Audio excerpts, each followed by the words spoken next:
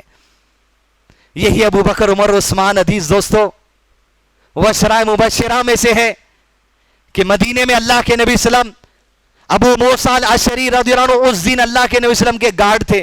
صحابہ اللہ کے نبی صلی اللہ علیہ وسلم کے گارڈ بننے کے لیے خورا ڈالتے تھے، ایک دن میں بنوں گا، ایک دن آپ بننا، دن بھر آپ کی خدمت۔ آپ صلی اللہ علیہ وسلم مدینے کے ایک باغ میں گئے، پنڈلی تک کپڑا اٹھایا، پانی کے کنویں میں پیر ڈال کر منڈیر پر بیٹھ گئے۔ ایک آدمی آیا، ابو موسیٰ الاشعری گیٹ پر ہیں، گیٹ کیپر ہیں اس دن کے، کہا اللہ کے نبی صلی اللہ علیہ وسلم کوئی آیا ہے آپ سے اجازت پوچھتا ہے۔ فرمایا آپ صلی اللہ علیہ وسلم نے ابو موسیٰ الاشعری ذرا اجازت دے دو آنے کی، اور جب اجازت دے دو اس وقت یہ بھی کہہ دو کہ اللہ نے آنے والے کے لیے دنیا میں جنت کی بشارت دے دی ہے۔ جب دروازہ کھولا تو ابو بکر صدیق تشریف لے کر آ گئے۔ جیسے آئے دیکھا اللہ کے نبی صلی اللہ علیہ وسلم کو پنڈلی سے کپڑا سرکا ہوا ہے، پنڈلی تک کپڑا اٹھا لیے، بغیر چپ چاپ بات کی منڈیر پر بیٹھ کر اپنے بھی پیر پانی میں چھوڑ دیے۔ کچھ دیر ہوئی، ایک آدمی زور سے اس گیٹ کو ڈھکیلتا ہے جو کھجور کے لکڑیوں سے بنی ہوئی تھی۔ کہا کون؟ کہا آ کر دیکھو۔ آ کر دیکھا، کہا اللہ کے نبی صلی اللہ علیہ وسلم سے اجازت لو۔ ابو موسیٰ الاشعری نے کہا خبردار رک جائیے، جب تک اجازت نہ ہو اندر نہیں آنا۔ کہا اللہ کے نبی صلی اللہ علیہ وسلم، ایک اور شخص آیا ہے اجازت پوچھتا ہے آنے کی، ابو بکر کے بعد آیا ہے۔ کہا ابو موسیٰ الاشعری ذرا اجازت دے دو اسے بھی آنے کی، اندر آ جائے نبی کی محفل میں، اور یہ بھی کہہ دو اسے آنے والے کے لیے اللہ نے دنیا میں جنت کی بشارت دے دی ہے۔ جب آیا عمر بن خطاب رضی اللہ عنہ آئے، جب گئے بیٹھے، پنڈلی تک کپڑا اٹھایا، پانی کے منڈیر پر بیٹھے، پیر ڈال کر بیٹھ گئے۔ تیسری دستک آئی، ایک ہی محفل، اے دشمنان اسلام، تیسری دستک آئی، وہ شخص آیا جس سے فرشتے حیا کرتے ہیں۔ کہا اللہ کے نبی صلی اللہ علیہ وسلم، ایک اور دستک آئی، کہا ابو موسیٰ الاشعری کہنے والے کو یہ کہہ دو ایک بڑی آزمائش اس پر آنے والی ہے، اس آزمائش کے بعد تو کیا ہے کہنا، آج نبی کی زبانی اللہ اسے بھی جنت کی بشارت دے رہا ہے۔ دروازہ کھولا گیا، تشریف لائے عثمان بن عفان رضی اللہ عنہ۔